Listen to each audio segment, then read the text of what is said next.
আমি আজকে জানিয়েছি আমি একজন মা হিসেবে তিনি কোনো মা কোনো বাবা কোনো অভিভাবক কোনো সন্তানের মৃত্যু কামনা করতে পারে না, করি না।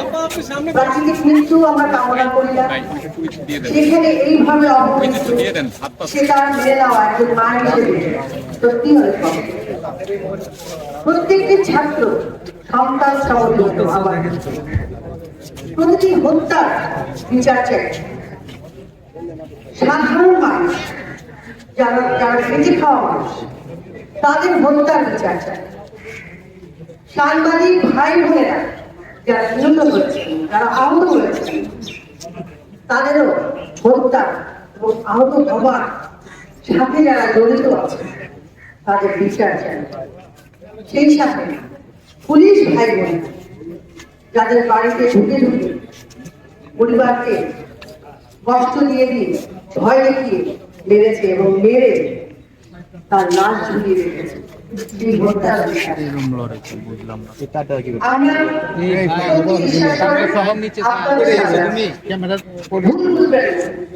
এবং যারা ছাত্র তাদের কাছে পৃথিবীটা হাতের মুঠোয়। আপনারা অনেক স্মার্ট, আমি জানি আপনারা অনেক বুদ্ধিমান। আপনারা একটু স্মল করে বুঝতে পারবেন কোনটা গুজব, কোনটা আপনাদের উস্কানি দিচ্ছে এবং তারা এই সময় আমাদের ঠিক আছে। প্লিজ আপনারা কেউ অপব্যাখ্যা করবেন। আমরা অভিভাবকদের অনুরোধ করছি, আপনাদের বুক খালি হয়েছে সেটা আমরা জানি, সেই কষ্ট আমরা বুঝতে পারছি। আর কোনো মায়ের আর কোনো অভিভাবকের বুক খালি হোক আমরা চাই না। আপনারা আপনাদের সন্তানকে ঘরে ফিরিয়ে দিন প্লিজ। আশা করি সরকার তার দায়িত্ব পালন করবে। স্কুল, কলেজ, ইউনিভার্সিটি অবশ্যই আমি শিক্ষকদের অনুরোধ করব আপনারা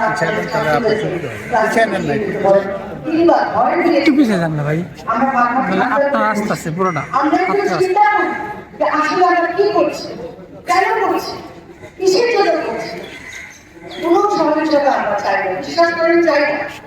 আপনারা যে যাই বলেন, আমি শিল্পী হিসেবে আসি যাই, আমি মা হিসেবে আসি আপনাদের কাছে। আমাদের আপনাদের হাত জোর করে প্লিজ আপনারা আর কোনো সহিংসতা হতে দেবেন না।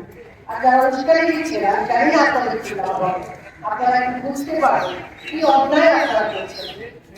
আমি কারো পক্ষে কথা বলছি না, আমার কোনো স্বপ্ন নিয়ে আমি এখানে আসি না। আমি মা হিসেবে আসছি, আমার সন্তান আছে। আমি চাই আপনারা সুস্থ হন, সুন্দর হন, আপনাদের ভবিষ্যৎটা গড়ে তুলুন। পৃথিবীটা অনেক সুন্দর, এইভাবে সহিংসতা করে জীবনটাকে নষ্ট করবেন না। আপনারা সবাই ভালো থাকবেন। আমাদের চলচ্চিত্র শিল্পীর পক্ষ থেকে, আমাদের সংগঠনের পক্ষ থেকে অনেক অনেক পরামর্শ দিয়ে আছেন যারা বলেন আমাদের সহজে চর্চা করছেন। আপনি সবার আমাদের শ্রদ্ধা, ভালোবাসা, ডাক্তার, ইঞ্জিনিয়ার যারাই আছে সবার প্রতি আমাদের শ্রদ্ধা। এবং প্লিজ যারা ভালো কথা বলতে পারে, যারা বোঝাতে পারে, যারা বুদ্ধিমান, তারা একটু বসে সবাই মিলে দেখবেন সুন্দর একটি সকাল আমরা দিতে পারি। সবাই জয় মা।